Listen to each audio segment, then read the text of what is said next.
Episode 3 dibuka dengan flashback pernikahan Taeju dan Seyun yang penuh cinta dan kebahagiaan. Semuanya begitu indah hingga tragedi itu datang. Putri mereka, Hayung, meninggal di ruang operasi. Taeju saat itu sedang melakukan operasi pasien lain sehingga tidak mengetahui kondisi putri mereka.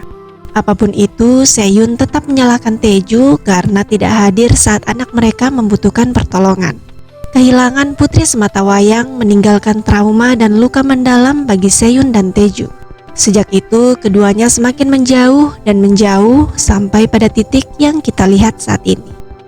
Lanjut ke masa sekarang. Pria misterius itu entah bagaimana tahu kondisi Taeju. Ia meyakinkan sang dokter untuk datang ke alamat tertentu jam 11 malam jika ingin menyelamatkan Seyun.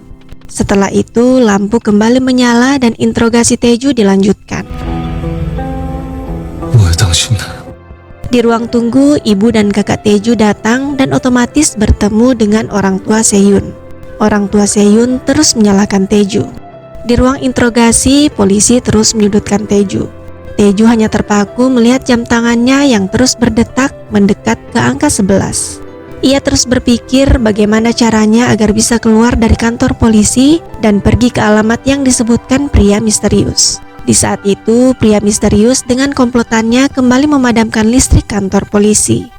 Kesempatan itu tak disia-siakan oleh Taeju. Ia pun melarikan diri dari kantor polisi. Seyun masih disekap. Penculik itu datang membawakan obat pereda nyeri untuk leher Seyun. Selanjutnya, Seyun terus berbicara dengan korban lain melalui dinding, menggali info tentang si penculik dan mencari peluang melarikan diri. Berhasil kabur dari kantor polisi, Taeju langsung menuju rumah sakit. Ia mengambil beberapa obat-obatan dan alat bedah. Saat itu, ia berpapasan dengan sahabatnya, Chiung, dan hendak meminjam mobilnya. Namun Chiung keburu mendapat telepon dari orang tua Seyun yang menginfokan tentang Taeju. Terpaksa, Taeju merebut paksa kunci mobil Chiung, memukulnya lalu melarikan diri dari security rumah sakit dengan mobil Chiung. Selanjutnya, kita diperlihatkan sisi lain dari sang penculik. Ternyata ia adalah guru di sebuah bimbel pemrograman komputer untuk anak-anak dengan kepribadian yang ramah. Anak-anak memanggilnya Pak Noh. Sambil mengajar, Pak Noh terus memantau korban penculikannya lewat monitor CCTV. Kembali ke Taeju. Polisi berhasil melacak mobil Taeju. Terjadilah aksi kejar-kejaran yang mendebarkan. Sementara itu, di tempat penyekapan, Seyun dengan cerdiknya berhasil melepaskan rantai yang membelenggu kakinya dengan bantuan obat pereda nyeri pemberian si penculik.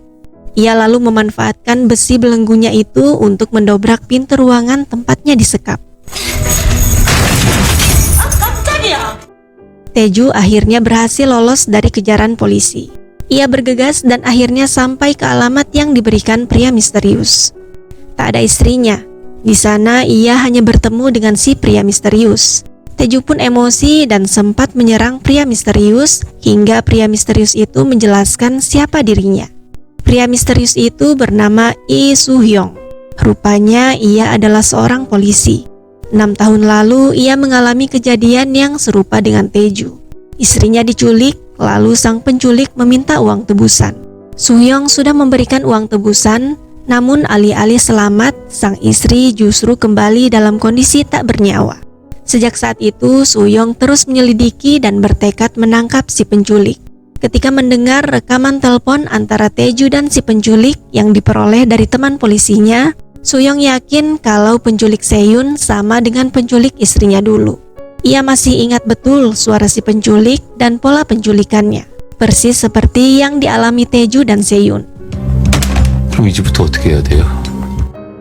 Sementara itu, di tempat penyekapan, Seyun berhasil membuka pintu ruang penyekapan.